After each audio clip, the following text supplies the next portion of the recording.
लातूर शहरातील दुर्गा देवी चौक ते खंदारे नगर जाणाऱ्या रोडवरील कुणाल बार अँड रेस्टॉरंट हॉटेलवर रात्री झालेल्या हाणामारीत एका 22 वर्षीय तरुणाचा मृत्यू झालाय।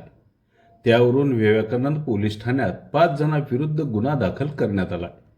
गुरुवारी रात्री 10 वाजण्याच्या सुमारास मयत सोपान सुग्रीव बोयने याला कुणाल मोहिते, सुमित सेंडगे, दिनेश सेंडगे, निरंजन काटेकर, व्यंकटेश डोंगरे व अनोळखी दोघे या सर्वांनी मिळून सोपान बोयने यांच्या मानेवर कोयत्याने वार केले।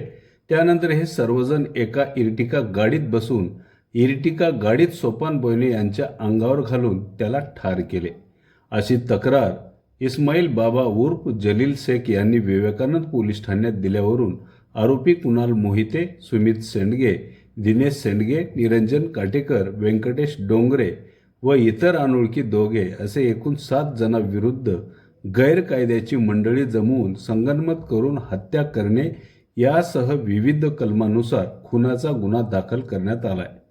सदरील गुन्ह्याचा पुढील तपास विवेकानंद पोलीस ठाण्याचे पोलीस निरीक्षक एस पवार हे करीत असून एक आरोपी सध्या पोलिसांच्या ताब्यात असल्याचं समजतंय। मात्र सकाळी मयताच्या नातेवाईकांसह नागरिकांनी विवेकानंद पोलीस ठाण्यासमोर ठिय्या मांडून आरोपीला तात्काळ अटक करण्याची मागणी केली।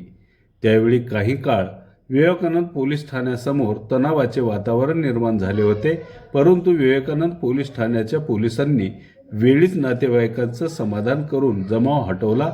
मात्र या घटनेमुळे लातूर शहरात खळबळ उडाली आहे।